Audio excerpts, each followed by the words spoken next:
وتكتشف إن جواها سر ممكن يخلص حياتك. يوسف شاب بسيط شغال في محل موبايلات، حياته عادية جدا. في يوم كان راجع متأخر من الشغل حوالي الساعة 1 بعد نص الليل. الشارع فاضي والهدوء قاتل.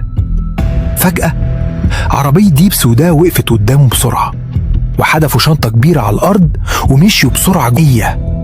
يوسف وقف متجمد، قلبه بيدق بسرعة، اتردد يسيبها ولا يشوف فيها ايه. الفضول غلبه، فتح الشنطة لقى جواها فلوس كتير جدا رزم بالدولار، ومعاها مسدس ملطخ بدم.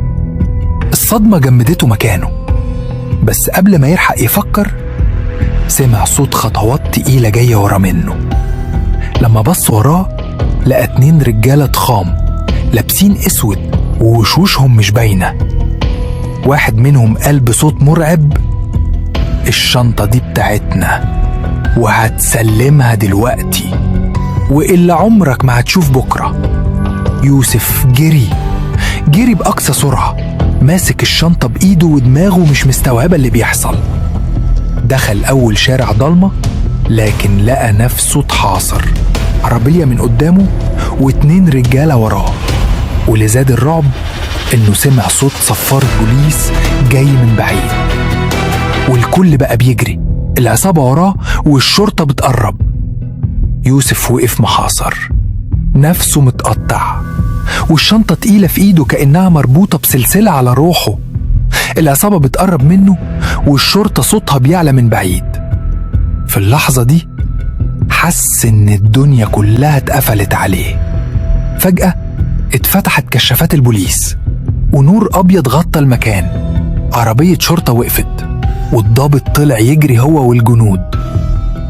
العصابة أول ما شافوا النور جريوا واختفوا في الضلمة زي الأشباح. الضابط مسك يوسف من كتفه والله: ايه اللي في ايدك؟ يوسف اتلجلج: انا لقيتها، مش بتاعتي والله. الضابط شد الشنطة، اول ما فتحها كل العساكر اتجمدوا. فلوس بملايين وسلاح وعليه دم لسه طري. الضابط بص في وش يوسف والله بحدة: انت فاكر انك هتضحك علينا؟ ده سلاح جريمة قتل، وانت المشتبه الوحيد اللي لقيناه معاه. يوسف صرخ: مش انا والله، انا لقيتها مرمية. خدوه على القسم، قعد طول الليل يحققوا معاه، يجيبوا ويودوا وهو يكرر نفس الجملة: انا لقيتها.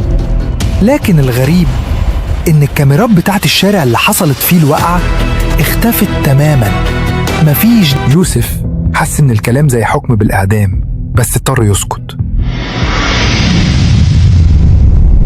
وفعلا بعد يومين بالليل الموبايل رن، رقم غريب، ولما رد صوت غليظ ومبحوح: إلا انت اللي لقيت شنطتنا؟ يوسف اتجمد مكانه، الصوت كان مرعب. حاول يرد بهدوء: ايوه بس انا ماليش دعوة بيها. الصوت ضحك ضحكة خبيثة وقال: من النهاردة بقى بقيت لينا دعوة، عشان دي مش اي شنطة فيها اللي يخلي ناس تموت وناس تتعلق مشانق، وهنتأكد انك مش هتفتح بقك غير لما نقول. يوسف ابتلع ريقه وقال: عايزين مني ايه؟ الصوت رد بسرعة: عايزينك تعمل شغل لينا بسيط في الأول، لو نجحت هتبقى واحد مننا، ولو فشلت صدقني مش هتلاقي جثتك حتى. بعد ما قفل المكالمة يوسف حس انه وقع رسمي في فخ. بلغ الضابط بالتفاصيل. الضابط قال له: اسمع يا يوسف، احنا محتاجينك توصل اللي وراهم، هتسجل كل حاجة، كل خطوة، حياتك هتبقى على المحك، بس دي الطريقة الوحيدة نوقع بيها العصابة دي. الليلة اللي بعدها وصلوا ظرف صغير تحت باب شقته، جواه ورقة مكتوب فيها: بكرة نص الليل هتكون في مخزن رقم 7 عند المينا، لو ما جيتش هتزعل. يوسف قعد طول الليل مش قادر ينام، يفكر: هو أنا بقيت مجرم ولا ضحية؟ والسؤال الأكبر اللي كان بيخوفه: يا ترى أول لقاء مباشر مع العصابة هيكون آخر ليلة في حياتي؟ وصل يوسف عند المينا قبل نص الليل بشوية. المكان مهجور والبحر صوته عالي والهوا بيخبط في جدران المخازن القديمة.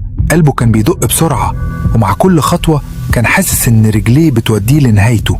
فجأة سمع صوت محرك عربية بيقرب، عربية فان سودا. وقفت قدامه والباب الخلفي اتفتح.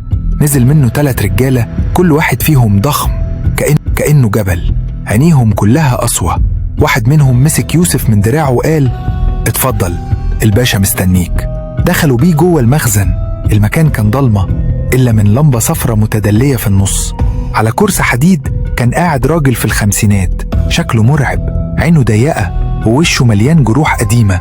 ده كان الحاج عمران، زعيم العصابة. بص ليوسف من فوق لتحت وقال: انت الواد اللي لاقي شنطتنا؟ يوسف رد وهو بيحاول يخبي ارتباكه: ايوه يا حاج، بس انا ماليش علاقة بالحاجات اللي فيها. الحاج عمران ضحك ضحكة باردة وقال: من النهاردة ليك علاقة، وإلا كنت بقيت في البحر من ساعتها. سكت شوية وبعدين مد له صورة مطبوعة على ورقة وقال: دي أول مهمة ليك. الراجل ده عنده حاجة تخصنا، هتروح له وتجيبها من غير ما يعرف إنك لينا. لو نجحت هتعيش، لو فشلت مش هتلاقيك. يوسف خد الصورة ولما بص فيها اتصدم. الشخص اللي في الصورة كان محامي معروف في القاهرة، وده معناه إن اللعبة أكبر بكتير من مجرد شنطة فلوس. خرج يوسف من المخزن ودماغه مولعة. العصابة عايزة يستخدموه عشان يسرب لهم حاجة خطيرة من المحامي، والشرطة عايزاه يسجل ويكشف الشبكة. المشكلة دلوقتي إن يوسف بقى في النص. لو خان العصابة هيموت، ولو خان الشرطة هيتعلق. وأول خطوة لازم يعملها إنه يروح بكرة يقابل المحامي من غير ما يعرف إن حياته كلها واقفة على الزيارة دي. تاني يوم الصبح يوسف لبس هدومه العادية وحاول يخلي شكله طبيعي. دماغه مشغولة بالصورة اللي في جيبه، صورة المحامي محمد مجدي، من أشهر المحامين اللي بيظهروا في التلفزيون، معروف إنه بيدافع عن رجال أعمال كبار. يوسف وصل لمكتب الزيني في وسط البلد. العمارة قديمة بس المكتب كان شيك جدا. السكرتيرة دخلته أوضة الانتظار، وبعد 10 دقايق سمع اسمه: الأستاذ يوسف، اتفضل، الباشا مستنيك. دخل المكتب. المحامي كان واقف عند الشباك لابس بدلة غالية وبيبص بره.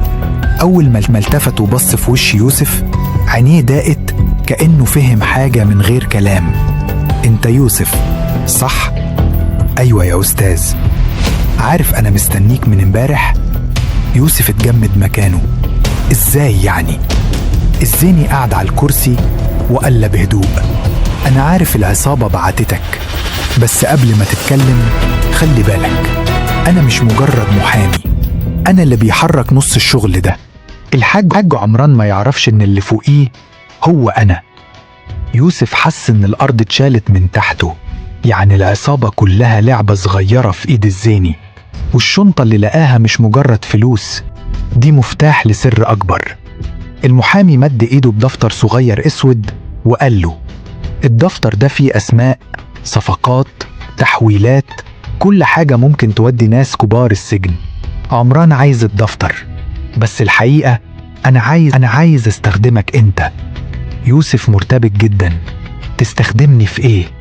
الزين ابتسم ابتسامة خبيثة وقال: هتبقى عيني ودني جوه العصابة، هتفضل معاهم وتبعت لي كل حاجة أول بأول، وأنا هأمنك. بس لو غدرت بيا هتبقى جثة أول واحد يرموها في الترعة. يوسف خرج من المكتب وهو تايه. دلوقتي بقى مطلوب منه يخدم العصابة والشرطة والزيني في نفس الوقت. ولو واحد بس اكتشف التاني نهايته محسوبة. الليل جه ورن موبايله، رقم غريب، صوت خشن قال: يوسف، الشغل اتحدد الليلة الساعة 12 هتكون معانا، جهز نفسك، الليلة الدم هيسيل. الساعة بقت 12 نص الليل، والمدينة لسه فيها دوشة عربيات، بس الشوارع الجانبية شبه فاضية. يوسف ركب عربية نصف نقل قديمة مع 3 من رجالة العصابة. واحد فيهم ماسك طبنجة، والتاني ماسك شنطة، والتالت سايق وهو بيدندن كأنه رايح فسحة مش جريمة. واحد منهم بص ليوسف وقال: مستعد يا جدع؟ الليلة دي ما فيهاش هزار، اللي هيتردد ثانية واحدة هيدفن مكانه.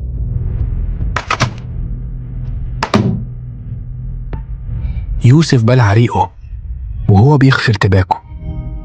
العربية وقفت قدام فيلا كبيرة في التجمع، سور عالي وكاميرات في كل زاوية.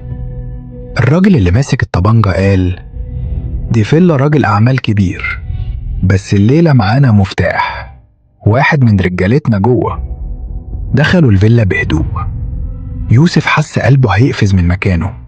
أول ما عدوا من الجنينة سمعوا صوت خطوات فوق. فجر الأول، وظهر راجل في منتصف الأربعينيات ماسك مسدس وصوته مرعب: مين في وسط الليل بيقتحم بيتي؟ الرجالة اتفاجئوا. حصل تبادل نار سريع، الرصاص بيخرم الحيطان والزياج بيتكسر. يوسف اتسمر مكانه ومش عارف يهرب ولا يساعد. واحد منهم بص ليوسف وقال: مستعد يا جدع؟ الليلة دي ما فيهاش هزار، ردت ثانية واحدة هيدفن مكانه. وفجأة الراجل وقع على الأرض مضروب في كتفه، بس لسه عايش. العصابة خطفوه بسرعة وحطوه جوه العربية. واحد منهم قال: خلاص يا ولاد، الليلة دي بقت اختطاف مش سرقة، وبكرة هنفاصل على حياته. يوسف مش قادر يصدق اللي حصل، ده كان جاي يسرق، لقى نفسه في جريمة اختطاف مليانة دم وتهديد. الطريق وهو راجع مع العصابة رن موبايله رسالة قصيرة من رقم مجهول: بلغني باللي حصل فورا وإلا هتبقى أنت الضحية الجاية. يوسف مسك الموبايل وبص حواليه. العصابة مشغولة بالراجل المخطوف اللي بيئن من الألم. دلوقتي لازم يقرر، يبلغ الزيني ولا يبلغ الشرطة ولا يسكت. يوسف منامش طول الليل، الموبايل في إيده والرسالة اللي وصلت له لسه بتولع في دماغه. العصابة خبوا الراجل المخطوف في مخزن قديم على أطراف القاهرة. المكان كئيب، ريحته عفن وفيه صدى كل كلمة. الزيني دخل عليهم بوش غاضب وقال: اسمعوني كويس، الليلة دي هنكلم عيلته، عاوزين فدية مش أقل من 20 مليون، واللي يفتح بقه زيادة كلمة هخليه ينام جنبه في الحفرة. يوسف قلبه وقع. 20 مليون؟ ده مش مجرد سرقة، دي مصيبة. الراجل المخطوف اللي كان بيصرخ من الألم بدأ يتوسل: خلوا كل حاجة بس سيبوني عايش، عندي عيال، عندي بيت. أحد أفراد العصابة ضحك بسخرية وقال: عيالك هينفعوك بإيه؟ دول هيبيعوا الدنيا عشانك، وده اللي احنا عاوزينه. وفجأة في نص الليل الباب الخشب الكبير اتخبط خبطة قوية. الكل اتجمد. الزيني طلع مسدسه وقال بصوت واطي: مين ده اللي جاي ورا العفريت دلوقتي؟ يوسف حس قلبه هيقفز من مكانه. الطرق زاد، وبعدين ساد صمت غريب.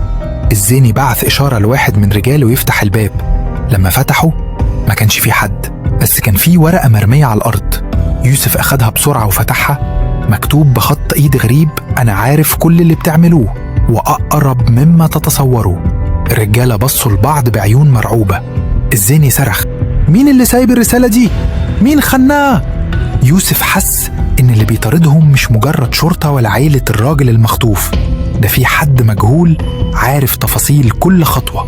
الزيني قعد قدام الراجل المخطوف وهو بيكسر في صوابعه سجارة وبيقول: اسمع يا بيه، عيلتك هتدفع 20 مليون زي ما قلت، ولو ما دفعوش مش هتشوف النور تاني. يوسف كان واقف بعيد، قلبه بيتنطط وبيفكر في الورقة اللي لقاها بره. مين اللي عارف مكانهم؟ بعد ساعة العصابة كلمت عيلة الراجل. صوت مراته كان بيرتعش وهي بتقول: احنا ما عندناش الرقم ده كله، هنتصرف بس ادونا وقت. الزيني ضحك ضحكة سودة وقال: معاكوا 3 أيام، والليلة الرابعة جثة جوزك هتترمي في الشارع.